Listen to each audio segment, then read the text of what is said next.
Un abrazo, Salvador, te saludamos con mucho cariño y te damos la bienvenida para que nos des una charla acerca de este tema, cómo evitar que la sociedad moldee a la Iglesia y ésta pierda su identidad. Quisiera comenzar, para tratar el tema, quisiera comenzar leyendo una porción del profeta Jeremías. Yo creo en la vigencia muy importante que tienen hoy los profetas, sobre todo Isaías y Jeremías, para la época en que estamos viviendo, porque ellos vivieron tiempos muy similares a los nuestros. En el capítulo 5 de Jeremías, el versículo primero dice: recorred las calles de Jerusalén y mirad ahora e informaos, buscad en sus plazas a ver si halláis hombre, si hay alguno que haga justicia, que busque verdad, y yo la perdonaré.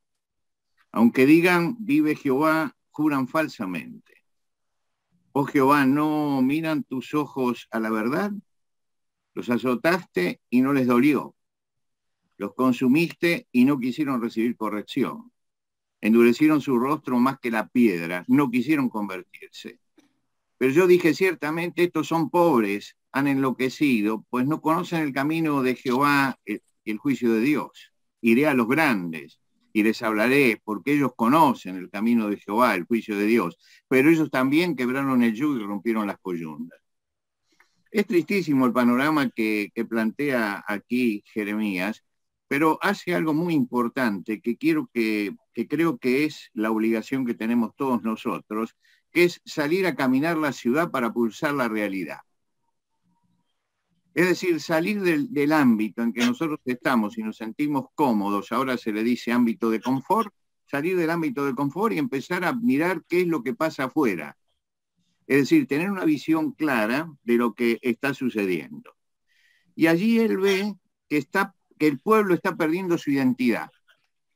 Es decir, está perdiendo su identidad porque el pueblo habla de Dios, pero realmente Dios no está presente ni en su corazón, ni en su vida, ni en sus actos. Y dice, bueno, pero esto es lo que se ve afuera. Dice, pero voy a ver a los grandes. Los grandes eran la gente del templo, los que estaban en el templo. Dice, ellos también quebraron el yugo. Es decir, cuando él mira esto y ve que lo mismo que sucede afuera, sucede adentro, sucede en los que tienen conocimiento, subraya que están perdiendo la identidad. Y yo creo que la sociedad occidental ha sufrido una mutación muy grande y está perdiendo, entró en una crisis tremenda de valores y la misión que tiene en este momento Occidente es destruir todos los valores cristianos. Es decir, esto es el propósito que tiene. Y este es un propósito, no es una conclusión que sacamos nosotros por lo que vemos. No. Es una conclusión que ellos sacaron primero que nosotros. Ellos llegaron a la conclusión de que no pueden penetrar con su ideología a menos que se derrita la solidez del mundo occidental. Y la solidez del mundo occidental está dada en que los principios sobre los cuales se ha desarrollado el mundo occidental tienen que ver con el cristianismo. Con esto no quiero decir que el mundo occidental sea cristiano, digo que los valores sobre los que se edificó fueron esos. Para ponerlo en claro, homosexuales hubo siempre, pero entendíamos en un momento que eso estaba mal. Ahora ya no, ahora ya los incluimos. Lo que quiere decir que la sociedad ha empezado a sacar, ellos dicen sacar del closet, toda la basura y ponerla delante y decir, esto es lo que hay que ser. Esto no es un asunto reciente, como a veces creemos. Esto viene del año 1992, que es cuando se lanza todo este programa. Y ese programa llega hasta nosotros y llega y se está cumpliendo punto por punto. Es interesante cuál es el programa que ellos tenían. Yo por acá tengo los puntos que tuvieron en ese programa y estamos pensando en el año 92. En primer lugar, la aprobación del matrimonio homosexual. En segundo lugar, la aprobación del aborto, la legalización de la marihuana, el apoyo al movimiento LGBT, la eutanasia, desacreditar a los referentes históricos, desacreditar a los movimientos religiosos y producir el colapso en los valores burgueses. Este es el programa. Ahora, cualquiera que ha leído este programa, que es del año 92, y ve lo que está sucediendo en nuestros países, se da cuenta que lo están llevando a cabo. Y lo están llevando a cabo con éxito. Y lo van a seguir llevando a cabo. Lo que pasa que como iglesia estamos un poco descolocados frente a esto. ¿Por qué? Porque nosotros estamos acostumbrados a discutir, o estábamos acostumbrados, los que tenemos años, tengo 75 años, por eso conozco un poco ya la historia, estábamos acostumbrados a discutir, a tener controversias con las bases católicas, ¿no? Es decir, sabíamos lo que había que decir acerca de la Virgen María, la confesión auricular, la intercesión de los santos, todo eso. Sabíamos hacer eso. Pero resulta que ahora nos cambió el asunto y delante tenemos un panorama diferente. Y en muchos casos no sabemos cómo manejarnos. Por eso yo creo que una de las cosas que tenemos que defender como Iglesia del Señor es nuestra identidad como cristianos. Es decir, ¿quiénes somos? ¿Quiénes somos? Recordamos todos, porque conocemos la palabra de Dios, que a los cristianos se los llamó cristianos por primera vez en Antioquía. No se sabe muy bien si se los llamó cristianos en una forma burlesca, pero el término quedó. Y recuerdan ustedes que en Antioquía, en Antioquía estaban los sirios, los judíos, los griegos, los romanos, y encontraron que allí había un grupo que se movía y no se lo podía ubicar en ninguno de los casilleros conocidos. Y entonces dijeron, ¿estos son qué? Y son los seguidores de Cristo, son los cristianos. Agripa le dice a Pablo, por poco me persuades a ser cristiano. Es un pagano el que está usando el término, y el único que usa el término como cristiano es Pedro en su carta, cuando dice, si alguno sufre como cristiano.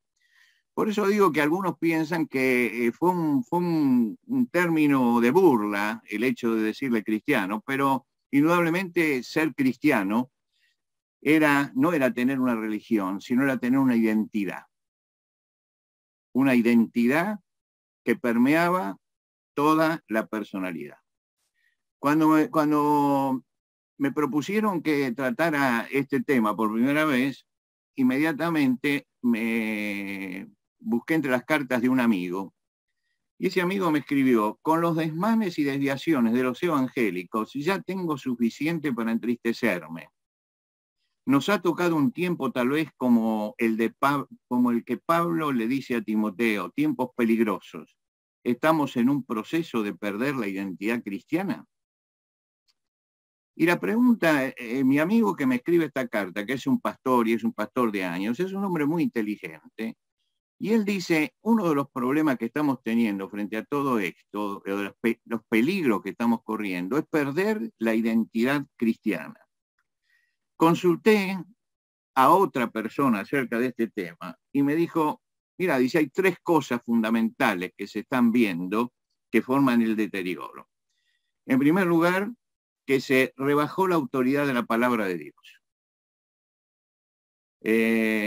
Hay demasiada influencia de la sociedad en sus planteos éticos y parece muchas veces que los cristianos se guían más por lo que está pasando afuera que por lo que dice la palabra de Dios adentro. La segunda cosa es que se deterioró el discipulado, la formación de cristianos. Nos hemos contentado con el crecimiento numérico. Y el crecimiento numérico nos entusiasma, pero resulta que el crecimiento numérico a veces no tiene consistencia. Y esta es otra de las cosas. Y en tercer lugar, él me dice, los pastores están perdiendo su condición de referentes en muchas sociedades. Es decir, ya no se los estima como se los estimaba en el pasado. No voy a entrar en los detalles de por qué no se los estima, pero han aparecido tantos estafadores, tantos vendedores de fantasía con el nombre de cristiano, que llega un momento que ser cristiano no es definir nada. Yo recuerdo que hubo tiempos, hace 50 años atrás, donde los empresarios venían a las iglesias evangélicas a pedir los obreros, porque estos trabajaban, estos cumplían, estos no se emborrachaban. Teníamos una identidad bien marcada. Ahora, ¿qué significa esto? Que nos podemos estar mimetizando con el mundo, que no hay diferencias notables. Kierkegaard señala un problema de su tiempo, pero que bien puede servirnos para mirar el problema de nuestro tiempo.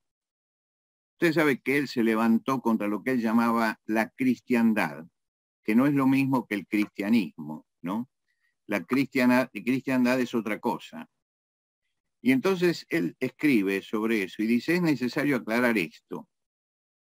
Cada uno debe saber claramente lo que el Nuevo Testamento entiende por cristianismo.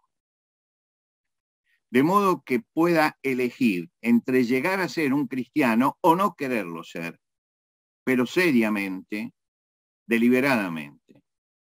Y frente a todo, frente a todo el pueblo debe quedar claro que Dios en el cielo aprecia infinitamente más que tú, para poder algún día llegar a ser un cristiano, confieses explícitamente que no lo eres o que no lo quieres ser, lo aprecia más, digo, que aquella repugnante forma de honrar a Dios que lo considera como un tonto. Y yo creo que es muy aguda la reflexión de Kierkegaard sobre esto, porque él veía la iglesia de su tiempo, él la llamaba la cristiandad, y decía, el cristianismo no está por ningún lado. Hay que reconstruir en primer lugar y darle solidez, si nosotros queremos que todas estas cosas no nos influencien. Creo que tenemos que reconsiderar el tema del discipulado. Hace 2000 años el Señor Jesucristo no murió en la cruz por una causa, como dicen los izquierdistas, ¿no? Mueren por la causa. Jesucristo murió para formar un pueblo de discípulos. Un pueblo de discípulos. El discípulo, ¿qué significa ser discípulo? Discípulo viene de disciplina. Y no es una confesión de fe simplemente. Nosotros hemos reemplazado el término discípulo por el término creyente. Creyente es el que cree simplemente. Discípulo es el que sigue. Y cuando el Señor Jesucristo dio el mandato, dijo, haced discípulos, no dijo haced creyentes. Y es muy importante la diferencia entre una cosa y la otra. El creyente puede no mostrar el Evangelio, no encarnarlo en la vida, muestra religiosidad, porque es creyente. El discípulo es el que muestra el Evangelio porque lo encarna en su vida y porque está siguiendo al Señor. Y seguir al Señor es la manifestación de la obra de la fe en la persona. No hay diferencia entre Pablo y Santiago. La fe, no somos salvos por la fe, pero la fe esa, si es viva, tiene que manifestarse forzosamente en obras y tiene que verse. Y el discipulado tiene que tender justamente a eso, no a dar 4 o 5. Yo a veces leo algunos manuales de discipulado donde le dice, bueno, lea la Biblia, ore, concurra a un lugar y una vez que hizo el curso, 4 clases, dice, este ya es discípulo. No, no es discípulo. Se llenó la cabeza nada más. Y el problema que tenemos es que muchas veces tenemos un discipulado flojo. Y yo le comentaba esto a un pastor, me dice, es que más de 4 clases no alcanzan. Digo, puedes hacer 2 tandas de 4 clases y entonces decir 4 clases. Y cuando terminan, dice, bueno, ahora vamos 4 clases más. Y así hacerle 20 clases. Pero no puede ser.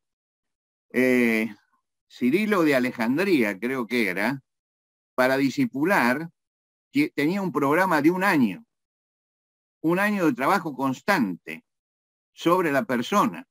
Y está el manual del trabajo. Yo tengo por allí en la biblioteca el manual del trabajo, donde trabajaban durante un año los primeros cristianos con el catecúmeno, con el que llegaba, para que se formaran realmente y tuvieran la identidad cristiana y no se sintieran cristianos simplemente por haber levantado la mano en una reunión, sino que había un compromiso profundo. Para ser discípulo hay que pensar espiritualmente todas las cosas. En Estados Unidos había comenzado la guerra con Irak en el 2003 y el profesor Richard Ramsay hizo una observación muy interesante porque se fue a la iglesia y empezó a escuchar lo que decían los creyentes. Y entonces él dice que él hace una lista de cosas que él escuchó ese día, que algunos decían, esto es el imperialismo. Otros decían, si no los atacamos nosotros, ellos nos van a atacar mañana. Otros decían, no está comprobado que tengan armas nucleares. Otros decían, Saddam Hussein es un peligro. Y él saca como conclusión, dice, todos tenían un enfoque político. Todos los cristianos, dice, tenían un enfoque político. Nadie piensa en analizar con una perspectiva cristiana qué es la guerra. Es decir, estaban pensando secularmente. Y esto se ha visto en muchos países de Latinoamérica, donde se hacen una gran marcha, por ejemplo, antiaborto. Y se reúne una multitud de gente. Y después en las votaciones, esos mismos que marcharon antiaborto, votaron por un partido que tenía, o no se había declarado, tenía el aborto en su plataforma, pero estaba prometiendo una salida económica. Lo que quiere decir que el compromiso se termina en la manifestación exterior y no se analiza lo otro. En Buenos Aires se hizo una marcha multitudinaria antiaborto. Y en el caso, por ejemplo, de mi ciudad, la ciudad donde yo vivo, el hecho de la marcha y todo eso hizo que se volviera atrás y dijera, esta se declara como ciudad pro vida. Pero después, cuando llegamos a las elecciones, se votó un partido abortista. Es decir, el compromiso es un compromiso muchas veces superficial. Satanás siempre trata de neutralizar el pensamiento del hombre y tenemos que empezar a trabajar seriamente sobre el pensamiento para que no solamente haya arrepentimiento, sino para que también haya conversión. Cuando Pedro predicó, Pedro decía que tenían que arrepentíos y convertíos. El arrepentimiento es un cambio en la mente, pero la conversión es un cambio en la vida. Y el problema es que hay un autor, se me fue ahora el nombre, que dice que el problema que tienen las iglesias en su crecimiento es la falta de nivel en la vida cristiana de sus miembros. Falta el testimonio cristiano. Arrepentirse y convertirse es un cambio de mente, de corazón, de intenciones, donde la vida se da vuelta. El arrepentimiento es interior. El arrepentimiento y el convertirse son dos cosas diferentes. El cristiano se arrepiente, cambia su forma, porque se arrepiente, cambia su forma de pensar y su corazón por obra del Espíritu Santo, pero el resultado del arrepentimiento es la conversión, es una vida diferente. Es un cambio en el estilo de vida y un cambio total en el estilo de vida. Por eso, la experiencia cristiana se define siempre en el libro de los Hechos como arrepentimiento y conversión, arrepentimiento y conversión. Y ellos no confundían una cosa con la otra. Es decir, eran dos cosas que iban siempre unidas para que dieran como resultado un cristiano. En segundo lugar, creo que hay que desarrollar en las iglesias la capacidad crítica. Capacidad crítica. No la crítica, sino la capacidad crítica sobre la sociedad. De la otra crítica hay demasiada, hay que sacarla. Estoy hablando de otro tipo de crítica. Me llaman un día por radio para que opine, y el problema era el abuso. Un pastor, un pseudo pastor, había abusado de los miembros, de algunas mujeres de su iglesia. Y se había hecho un escándalo. Entonces me preguntaba, ¿qué piensa usted de este pastor? Y yo le dije, mire, yo pienso de ese pastor lo que piensa toda la gente, que es un degenerado, punto. Ahora, a mí lo que me extraña son los abusados. ¿Por qué? Porque para que haya un abusador, tiene que haber un abusado del otro lado.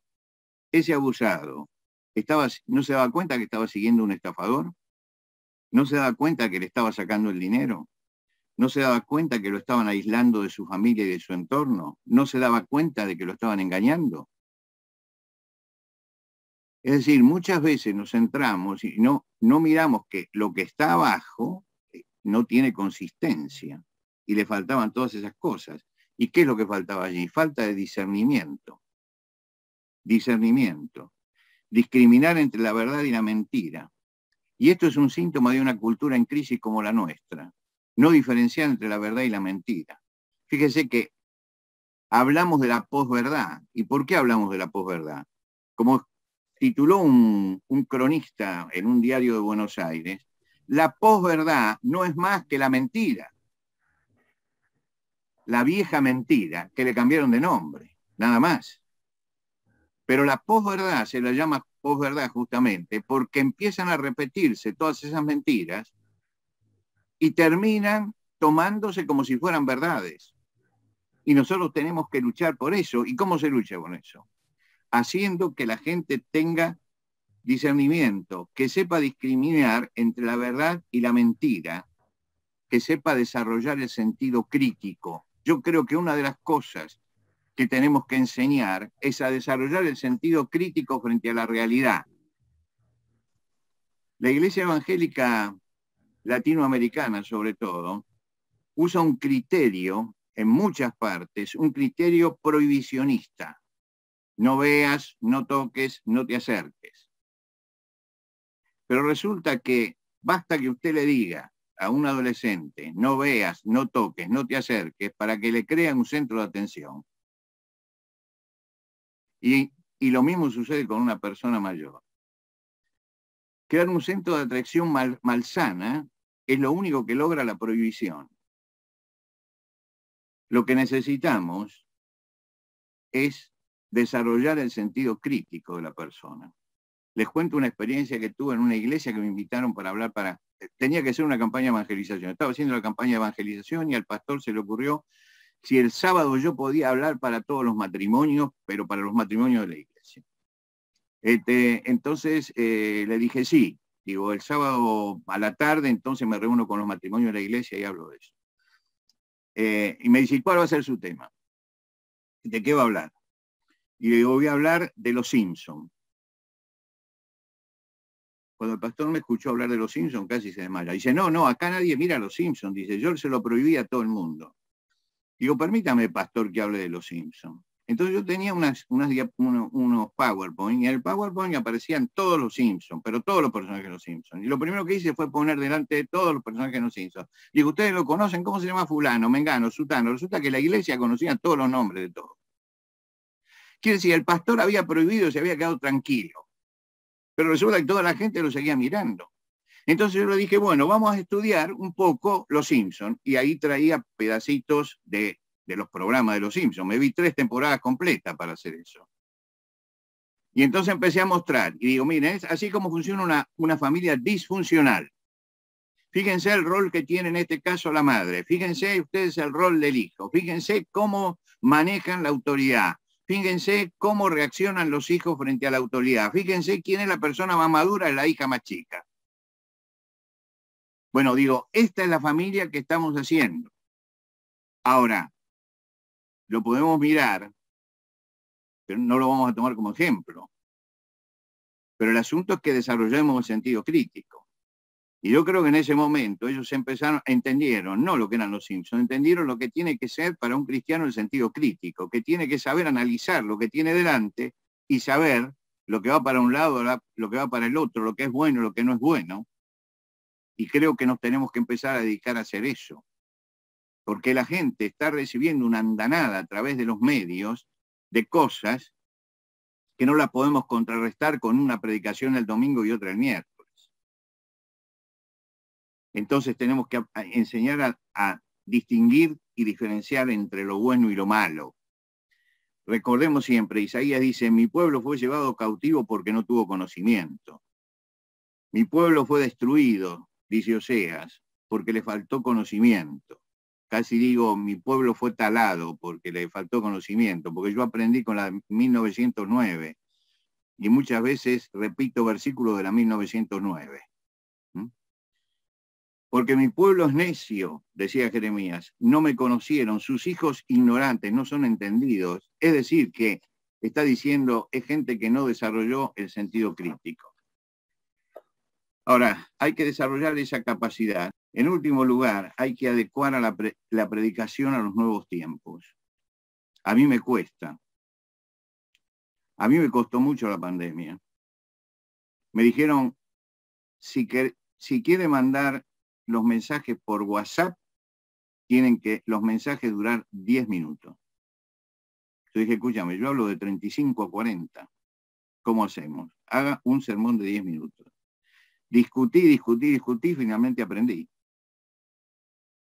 ¿Por qué? Porque me tenía que ayornar, porque parece, yo no entiendo nada de la técnica, pero parece que cuando lo tienen que mandar por WhatsApp, un mensaje de 25 minutos, 30 minutos, no sé qué problema le traía. Y entonces me decían, lo ideal es 10 minutos. Ahora, tenemos que adecuar la predicación. En primer lugar, tenemos que tener en cuenta los cambios tecnológicos. Creo que esta pandemia fue una bendición en ese sentido, porque nos obligó a usar la tecnología que no usábamos y nos dimos cuenta de las posibilidades que la tecnología tiene. Pero tenemos que entender también que la cultura pasó del Homo sapiens al Homo videns, del hombre que mira, del hombre que piensa al hombre que mira. Y estamos viviendo esa cultura del hombre que mira. Y yo digo que estamos mirando tanto que del Homo vides hemos pasado al Homo idiotes. ¿Por qué? Porque ya usted va a una universidad y escucha en la universidad, escucha que el joven en filosofía, después que el profesor dio el curso, y esto lo vi, dice, por favor, un ejemplo, por favor, un ejemplo. Y a mí me decía el profesor, me tienen cansado con el ejemplo. ¿No entienden nada? ¿No entienden el pensamiento abstracto? Bueno, no entienden el pensamiento abstracto. Hay cada vez se está reduciendo más el lenguaje. Fíjense, un adolescente a lo máximo tiene 600 palabras en su vocabulario hoy. Con 600 palabras no se puede leer la editorial de un diario serio. Se necesitan para eso por lo menos 1800 palabras. Y si usted quiere leer el Quijote, necesita por lo menos como base 2700 palabras.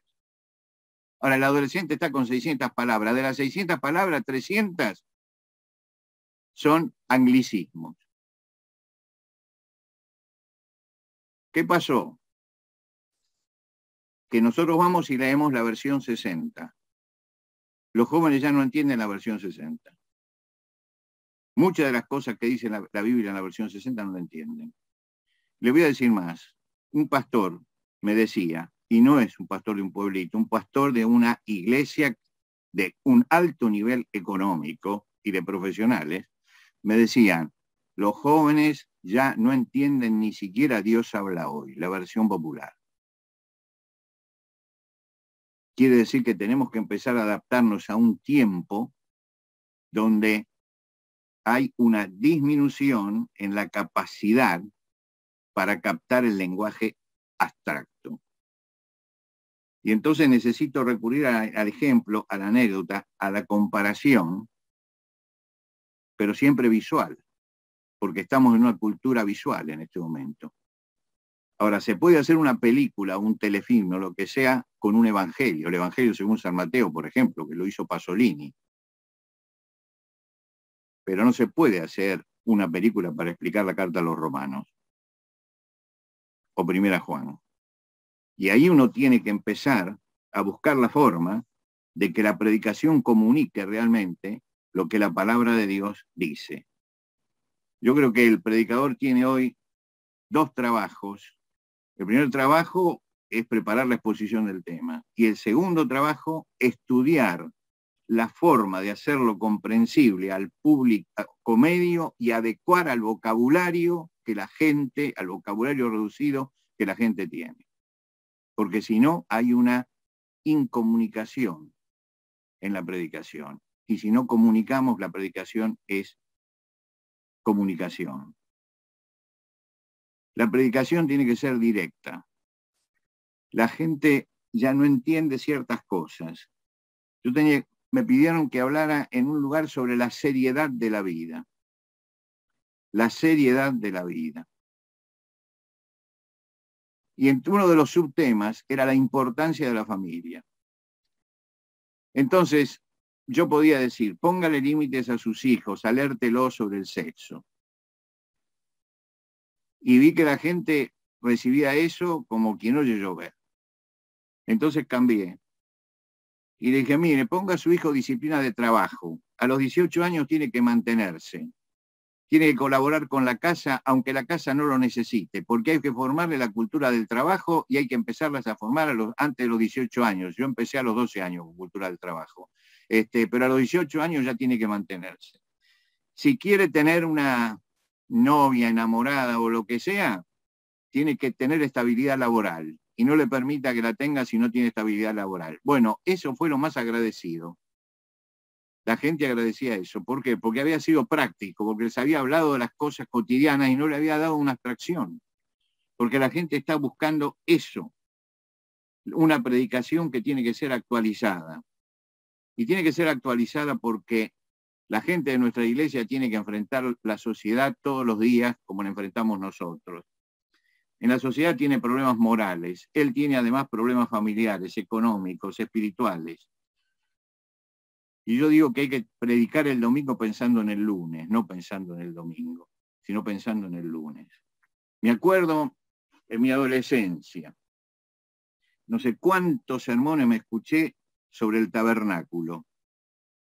Y todos los muebles del tabernáculo y los corchetes del tabernáculo, y yo tenía 15 años y tenía el problema de las hormonas que gritaban y decía, ¿para qué sirve el corchete del tabernáculo?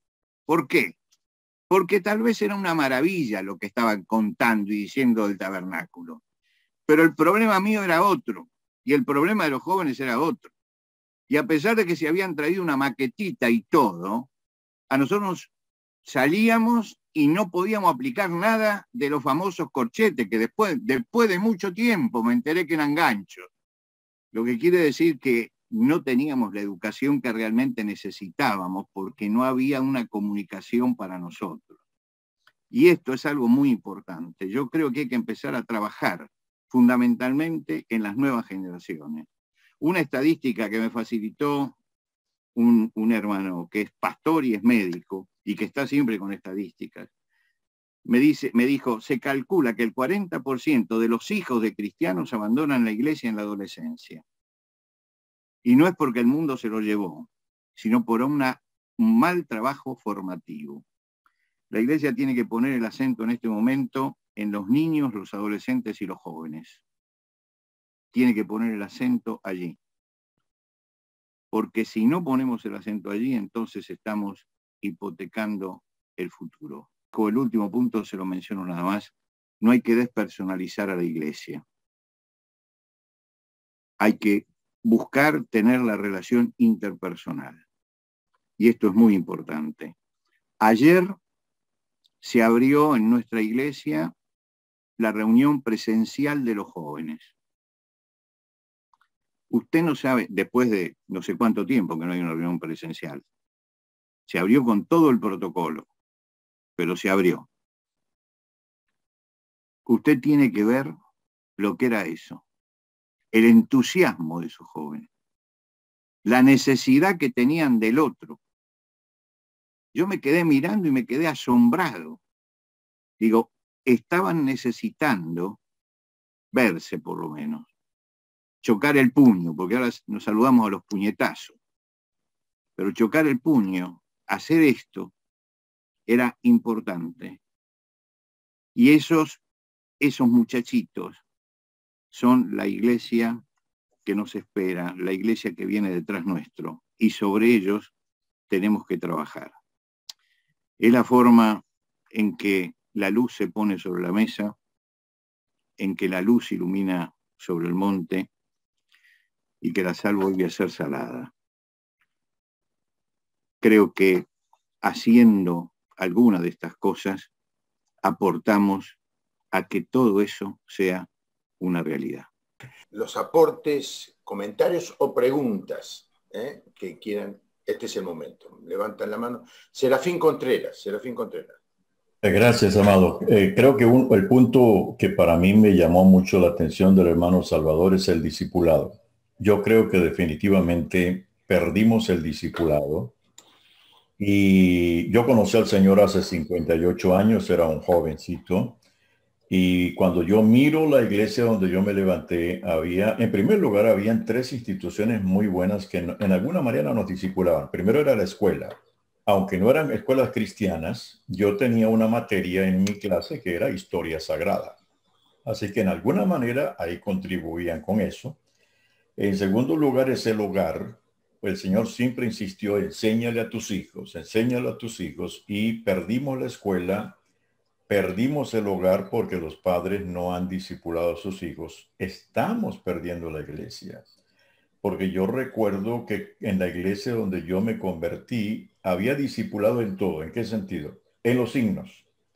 Cada vez que cantábamos un himno nos discipulaban. Eran 4 estrofas con un mensaje bíblico y uno aprendía ahí. En los mensajes eran mensajes de la palabra y en la relación personal los líderes siempre estaban pendientes de uno y le decían, ¿qué te pasa? Mira, eso no lo hagas. Y nos estaban discipulando diariamente, pero eso ya también se perdió. Y para mí el discipulado es de toda la vida. Uno tiene que seguir siendo discípulo y necesitamos volver al discipulado. Por eso es que yo retomo eso. Si algo necesitamos recuperar con fuerza, ya no lo vamos a hacer quizá en la escuela, a menos que sea un colegio cristiano. Pero tenemos que retar y desafiar a los padres que retomen la necesidad de discipular a sus hijos y la iglesia también volver a... Hoy ya los cantos no nos dan teología. Son coros cortos que no nos dicen mucho. Y tenemos que en alguna manera ver cómo podemos recuperar el discipulado. Eso es lo que quería decir. Gracias, Serafín. ¿Alguien más? Hermanos, si me permiten opinar. Sí, Gamaliel. Yo creo que mucho tiene que ver también que hemos centrado el cristianismo en nuestra liturgia. Y dentro de nuestra liturgia, el vocabulario, que es un vocabulario que los jóvenes ya no entienden. Se les hace antiguo y sí lo es, aunque utilicemos la última revisión de la Biblia. Creo que necesitamos cambiar mucho eso. Ya los jóvenes simplemente no reciben porque les decimos que es la verdad. Ellos están cuestionando de una forma constante.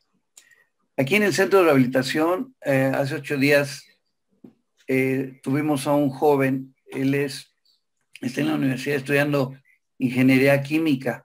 Su papá tiene una empresa y él es de una buena posición económica y social. Él se sintió muy incómodo aquí entre nosotros en el centro de rehabilitación y él definitivamente pues optó por salirse. Dentro de el tiempo que él estuvo aquí, implementamos un programa que se llama Proempleo, enseñarle a los jóvenes que tenemos rehabilitando la forma de llevar a cabo un negocio en todos los sentidos.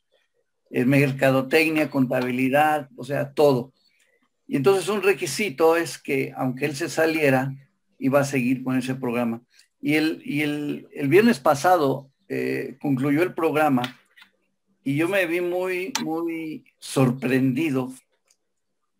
Él testificó y él dijo, yo quiero darle gracias a Dios porque mi vida ha dado un vuelco. Dice, pero este vuelco... Él era pues adicto, él era alcohólico y varias veces estuvo a punto de perder la vida.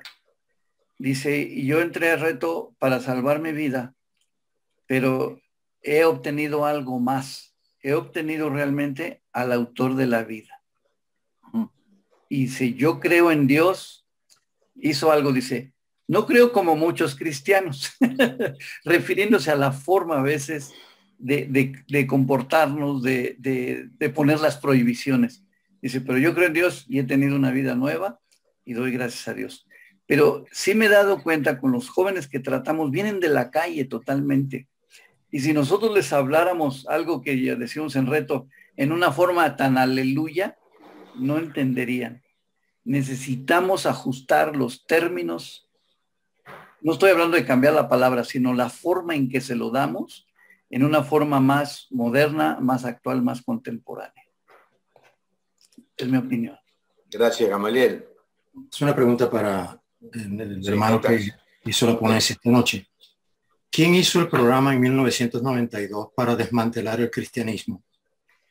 En 1992 se produjo un movimiento muy fuerte en América Latina. Ustedes se acordarán que se cumplían los 500 años del descubrimiento de América. En ese momento se fundaron 453 ONG en defensa de en contra de la conquista y en defensa de lo que era, es decir, se planteaba el tema de que era un mundo bucólico, maravilloso, América, y llegó Europa para cambiarnos la vida. Esto fue resultado de lo que había pasado con el comunismo. Recuerden ustedes que la Unión Soviética se había disuelto y que el muro de Berlín se había caído. Inmediatamente tuvieron que cambiar su forma porque ya no tenían herramientas para seguir adelante.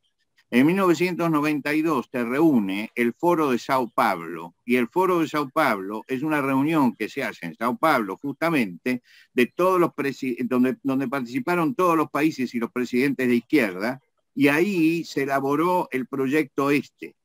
Y todos los años el Foro de Sao Paulo vuelve a reunirse, y vuelve a reunirse en diferentes países, y tiene una orientación atea.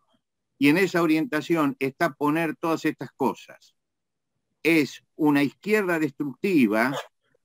Yo con esto no estoy defendiendo ni la derecha ni la izquierda, no estoy en ninguno de los dos lados. Yo digo, yo soy de arriba. Pero es la izquierda que trata de destruir los principios cristianos. ¿Por qué trata de destruir los principios cristianos?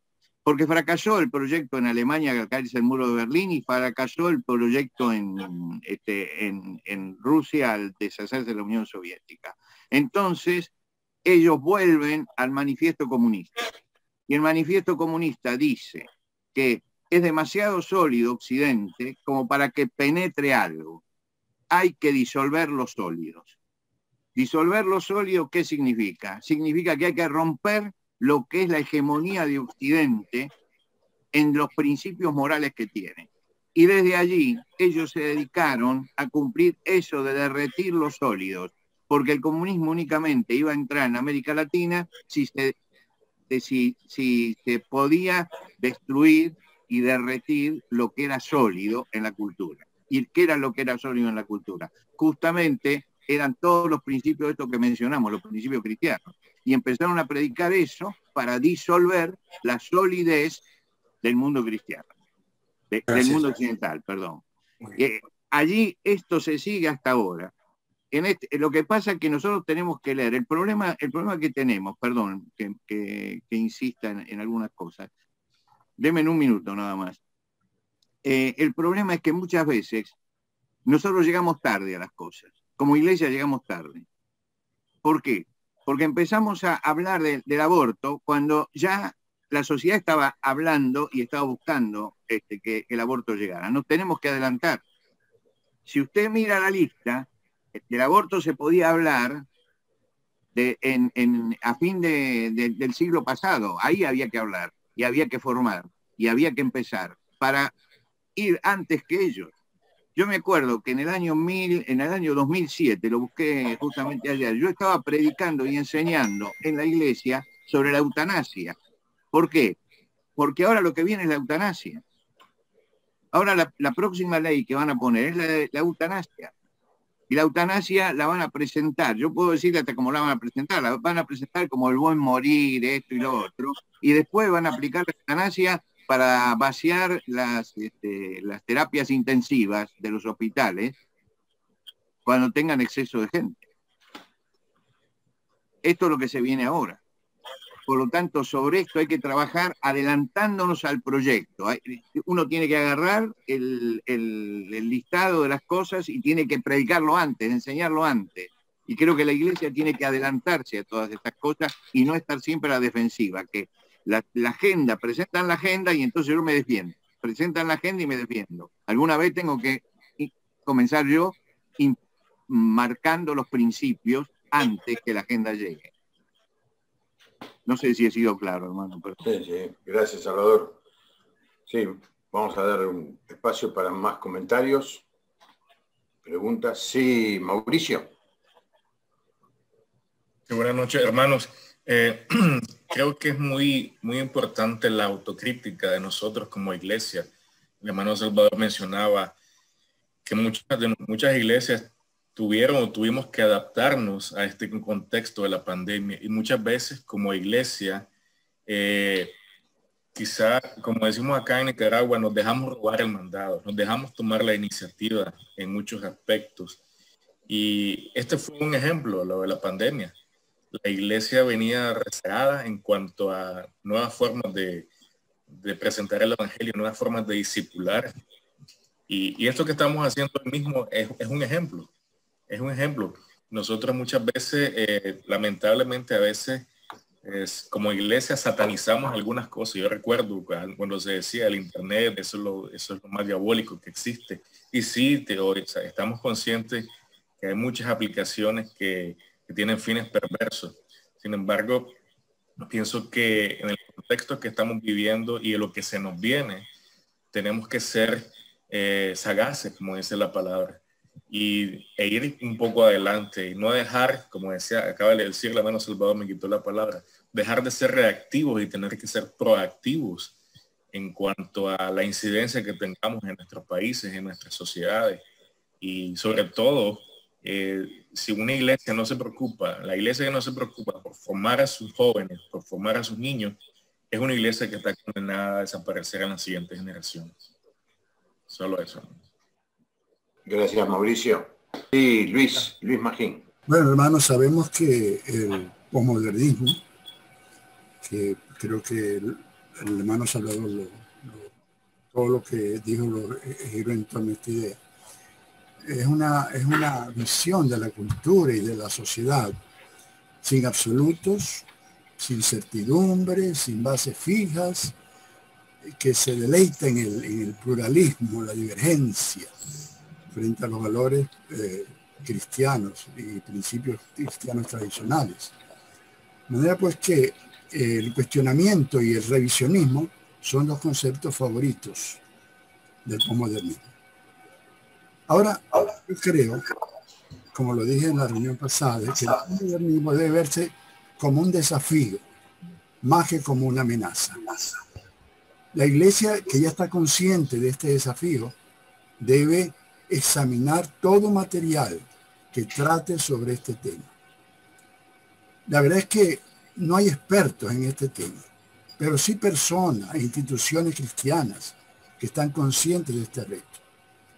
De manera pues que yo creo que es vital intercambiar información al respecto con personas e instituciones que ya estén tratando el tema del posmodernismo y todas las implicaciones que esto lleva. Ahora, no olvidemos, hermanos, que la Iglesia tiene a su favor el arma más poderosa, que es la Escritura, y al Espíritu Santo. Por lo tanto, no debe en ningún momento temer a los desafíos del posmodernismo. Lo que tiene que hacer, creo yo, es hacer lo que, como ya ha hecho en todas las épocas de los 2 milenios de existencia que tiene la Iglesia. El cielo, como dijo el Señor Jesucristo, el cielo y la tierra pasarán, mas mi palabra no pasará. Y también dijo pues que nadie podrá hacerle frente a la Iglesia. Me gusta mucho un escrito que leí hace un tiempo sobre Samuel Escobar, donde él dice que hay varios puntos que nosotros podemos utilizar para anunciar la verdad bíblica a una generación que rechaza todo concepto de la verdad y de lo absoluto.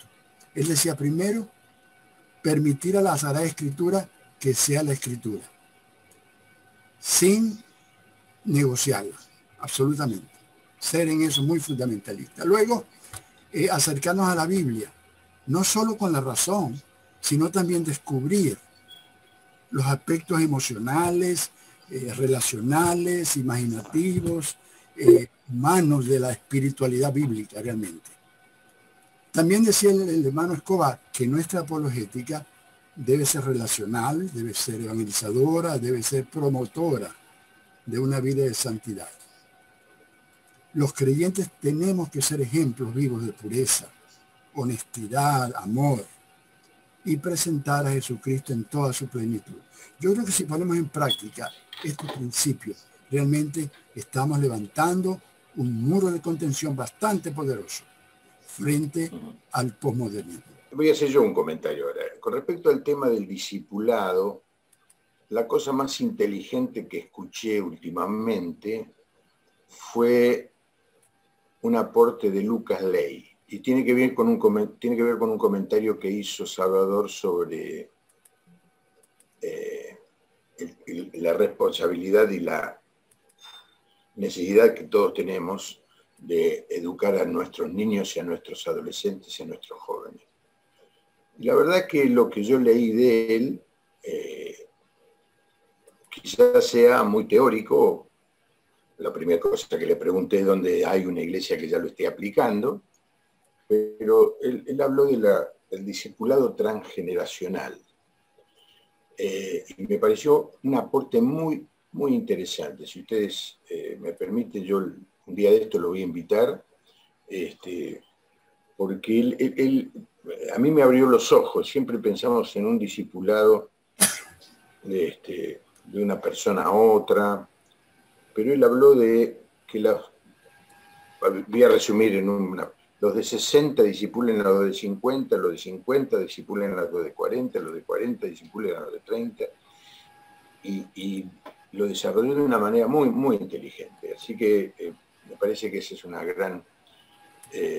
gran aporte para hacer, entre muchos otros que me animo a pedirle a nuestro hermano Serafín Contreras si puede terminar con una oración. Claro que sí. Gracias, Señor, te damos por este tiempo tan enriquecedor que nos desafía, que nos hace mirar adelante. Y sabemos, Señor, que nuestra responsabilidad es grande, pero también necesitamos invertirnos en la generación de líderes jóvenes para que ellos puedan ser las trompetas tuyas en la época en que nosotros ya de pronto ni tendremos las fuerzas y tal vez ni estemos, pero estamos desafiados a preparar gente para que las nuevas generaciones de líderes sean hombres y mujeres de fibra, de pasión, como los primeros discípulos dispuestos a morir por tu reino. En el nombre de Jesús. Amén. Amén, amén. Gracias a todos. Que tengan una buena noche. Nos encontramos el próximo domingo.